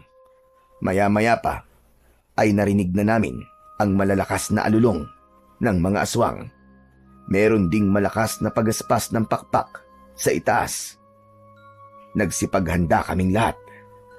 Ilang sandali pa ay biglang bumulusok pababa si Marcelo. Matikas ang tindig nitong tumayo sa harap namin. Sa wakas, nagkita-kita din tayo mga traidor. Kasabay nito ay nagsidatingan din ang kanyang mga kampon. Agad na nagsimula ang labanan. Nagbanggaan ang dalawang uri ng mga aswang. Parehas silang mababangis. Parehong ipinaglalaban nila ang kanilang mga buhay. Daniel! Gamitin mo na ang medalyon mo! Madali ka! Nang marinig ko yun, ay agad kong hinawakan ito. Hindi ko alam kung paano, pero bigla na naman itong nagliwanag. Pumalat ang liwanag sa paligid ko at tumama sa unang aswang na sumugod. Napaatras siya, nagsisisigaw at unti-unting natunaw ang katawan hanggang sa naging abo. Sunod-sunod na sumalakay ang mga aswang sa akin, pero lahat sila hindi umubra sa liwanag ng medalyon. Lahat sila ay namatay. Galit na galit si Kapitan Marcelo nang makita ang aking ginawa. Dahan-dahan akong lumapit sa kanya at nakipagsukatan ng tingin. Maigpit ang hawak ko sa aking medalyon. Wala akong sandatang dala, kundi ang liwanag lang na galing dito. Akala mo ba ay matatalo mo ko, bata? Susubukan ko! Tatalunin kita, Marcelo! Huwag kang masyadong mayabang! Biglang kumilos si Kapitan Marcelo. Mula sa kanyang katawan ay lumabas ang makapal na usok. Itim na itim. Kumalat ito sa paligid. Ang bawat madaanan ng usok, kakampi man o hindi, ay biglang napapahawak sa kanilang dibdib. Bumubula ang bibig at bumabagsak sa lupa. Daniel! Mag-iingat ka! Itinaas ko ang medalyon. Mas lumakas ang liwanag nito. Parang gumawa ito ng isang bilog na kalasag na siyang nagtutulak sa usok, palayo sa akin. Walang kwenta ang kapangyarihan mo! Itinaas ng pinuno ng mga aswang ang kanyang mga kamay. Dahil doon ay mas kumapal pa ang itim na usok. Nagsimulang manghina ang ilan sa mga kasama naming aswang. Kahit si Mang Erning ay napasigaw habang tinatakpan ang kanyang muka. Hindi! Hindi maaari ito! Naramdaman ko ang alinlangan sa sarili ko ng mga oras na yon. Parang nawalan ako ng pag-asa. Malakas ang kapangyarihan ng aswang na yon, pero biglang may humawak sa kamay ko. Muli niyang itinaas ang medalyon at saka umusal ng dasal. Napatingin ako sa kanya. Tay! Dalawa tayong makikipagtos sa aswang na yan, anak. Tutulungan kita. Ramdam ko ang init ng kamay ni tatay. Sabay naming hinawakan ng medalyon. Maya-maya pa, lumapit si Mang Jose. Humawak din siya sa medalyon. Tatlong antingero! Laban kay Marcelo! Pagdampi ng kamay ni Mang Jose sa medalyon, biglang lumakas ang liwanag nito. Parang may mainit na hangin na dumaan sa pagitan naming tatlo. Halos hindi ako makahinga ng maayos dahil sa lakas ng enerhiya nito. Sa harap namin ay naroon si Kapitan Marcelo. Nakataas din ng kanyang mga kamay. Pinalalakas pa niya lalo ang usok na lumalabas sa kanyang katawan. Mas kumapal ito at ang usok nito ay medyo tumatagos na sa harang. Kailangan matalo natin ang usok, Daniel. Isentro natin ang liwanag kay Marcelo. Ngayon na! Sabay-sabay naming ibinaba ng bagya ang aming mga kamay at itinuro yun kay Marcelo. Humawak ako ng maigpit sa medalyon, samantalang sina tatay at Mang Jose naman ay tuloy-tuloy na nagdarasal ng orasyon. Dahan-dahan, may lumabas na gintong liwanag mula sa gitna namin. Tumama yon sa kinaroroonan ni Marcelo. Kumalat ang liwanag at ang usok na galing sa kanya ay nagsimulang humina. Narinig namin siyang sumigaw habang tinatakpan ang mukha niya. Lumakas palalo ang liwanag at unti-unti nitong nilamon ang natitira pang itim na usok. Agad na nagsitakbuhan ang mga kakampi ni Marcelo. Nang mawala na ang liwanag, nakita kong wala na si Marcelo. Wala na rin ang nakakalasong usok nito. Tanging abo na lamang ang naiwan sa lupa. Tapos na! Patay na si Marcelo! Patay na siya! Nanalo tayo, mga kasama! Nang marinig namin ang sigaw ni Mang Jose, nagsigawan din ang mga kasama namin sa tuwa. Si tatay naman ay napaupo na sa lupa. Agad ko siyang nilapitan. Tay, kumusta po kayo? Ayos lang po ba kayo? Ayos lang ako, anak. Pagod lang ako. Pero masaya ako, anak. Sa wakas, makakauwi na rin tayo. Umupo ako sa tabi niya. Pareho kaming tahimik. Pareho ding hinahabol ang hininga. Ilang sandali pa, lumapit si Mang Jose sa amin. Tapos na ang misyon namin. Salamat sa inyo. Wala kang dapat ay pagpasalamat sa amin, Mang Jose. Dahil kung wala ka, baka hindi namin kinaya ito. Mukhang talagang nakatadhana na magkikita-kita tayo dahil tayong tatlo pala ang makakagapi sa hayop na Marcelo na yon. Tapos na po talaga, no? Wala na pong mga aswang? Oo, Daniel. Makakauwi na kayo ng tatay mo. Pero paano po? Sira po yung sasakyan namin. Daniel, ano kasi, ang totoo niyan, ako sumira ng sasakyan nyo eh. Pero, kaya ko namang ayusin yon. Akong bahala. Ano? Ikaw ang sumira ng sasakyan namin? Pambihira naman yan, oo. Napakamot siya sa ulo. Parang batang nahuli sa kalokohan. Napangiti na lang si tatay at nag-aya ng pumunta sa baryo. Lumabas na kami ng gubat. Pagdating sa baryo, agad na inayos ni Mang Erning ang sasakyan. Hindi nagtagal, umaandar na yon. Aba, ayos ah. Magaling ka palang mekaniko.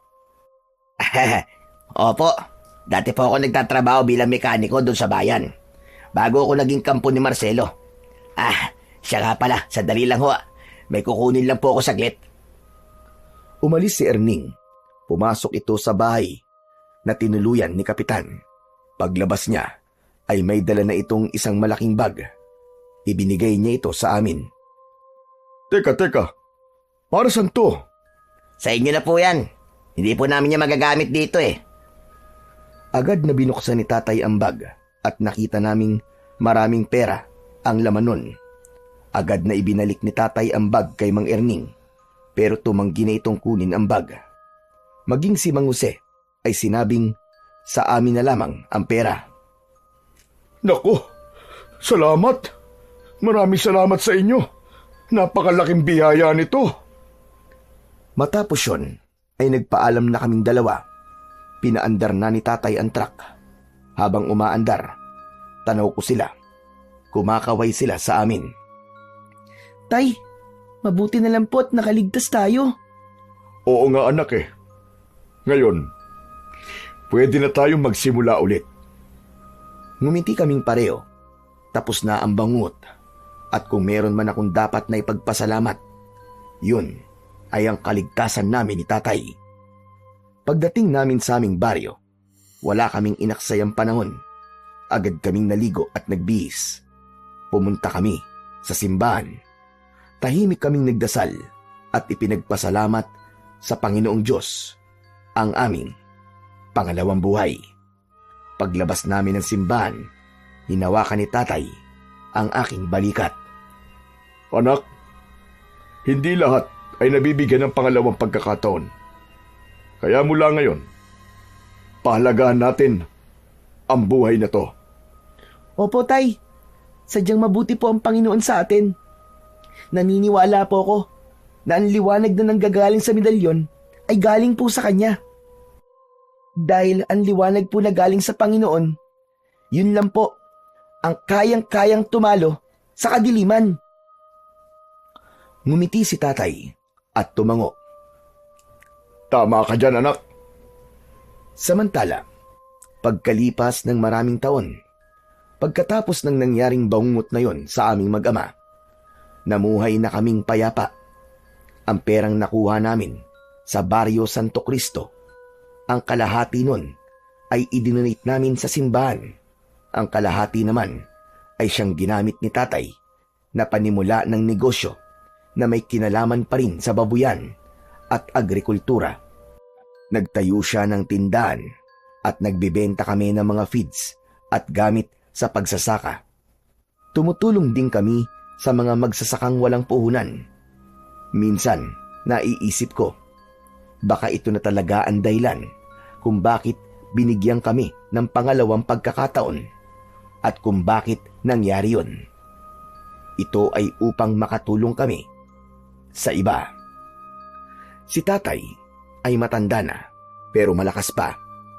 Kasama pa rin namin siya sa bahay naming mag-asawa. Minsan, kapag nasa tindahan ako, siya ang nag-aalaga sa mga apo niya. Yung medalyon, hindi ko na siya ginagamit ngayon at hindi ko na rin sinusuot, pero nakasabit pa rin yon sa altar. At sa tuwing sasapit ang 6:00 ng gabi, hindi namin siya kinakalimutan ni tatay. Pinapakain pa rin namin siya ng orasyon para manatili itong buhay at magamit kung talagang kailangan. Kung sakaling bumalik at maggasik muli ng lagim ang mga kampon ng kadiliman.